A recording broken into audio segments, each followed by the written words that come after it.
grows at certain altitude.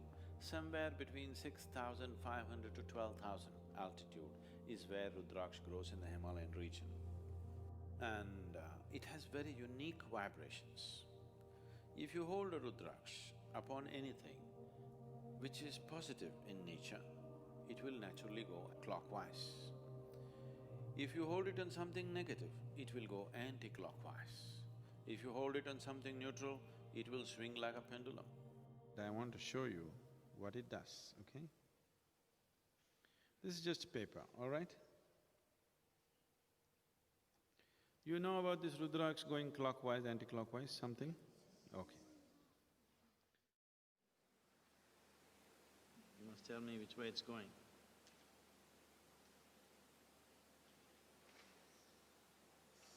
Which way is it? This is clockwise, right? Right now,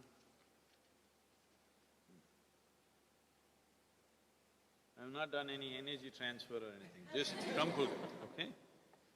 Just crumpled it. Just watch this.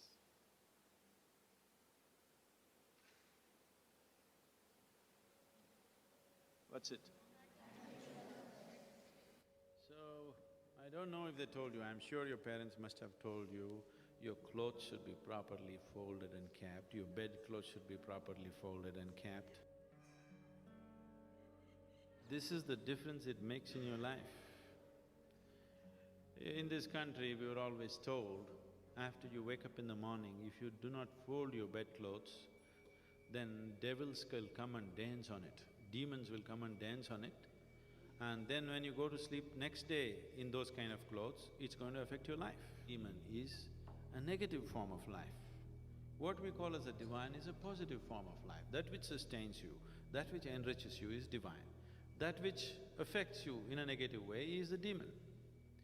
So just this paper, if you just crumple it and keep it, it attracts the negative form of energy. If you keep it properly folded, it becomes positive. This is why from everything to everything, modern aesthetics, otherwise if my grandmother was here, everything where what should be what, everything should be in a particular way. In the house, if you go probably, if your mother comes from a traditional background, in the kitchen if you go, always salt and tamarind will be kept together, never separately. Do you know this? Is it so? Still maintained? Yes, because all this awareness, unfortunately, just became tradition. It's beautiful that it became a tradition, but somebody comes and says, why should I do it? I'll keep tamarind on my head, salt somewhere else. It doesn't work like that. All these items have something to do with how you live, everything, how it should be kept.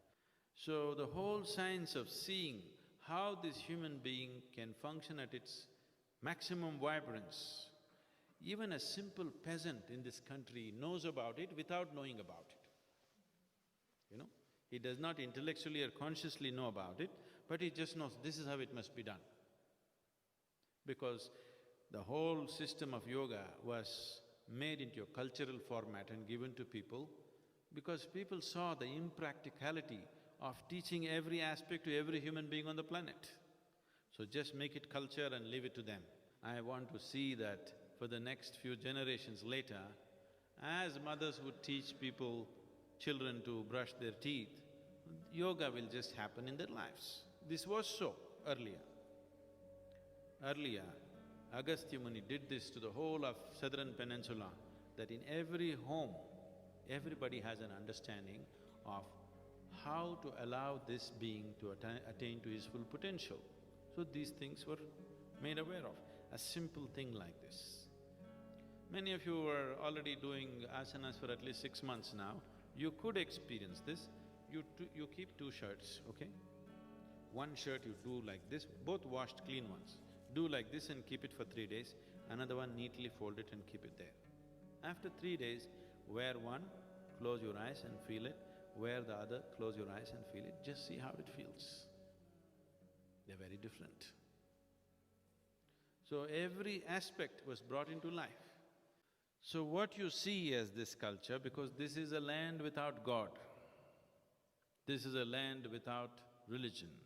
This is just a certain science transmitted as culture. Because of various distortions, that science has become all distorted. Putting it back is not easy to the whole society. We want to put it back at least into a few people, hoping that they will be able to impart it to the rest of the larger society sometime in future.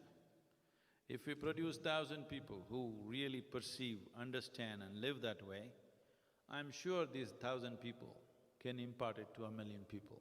Those 1,000,000 people can do it to many more people. And they may produce many, many more people who are capable of receiving this and things may happen.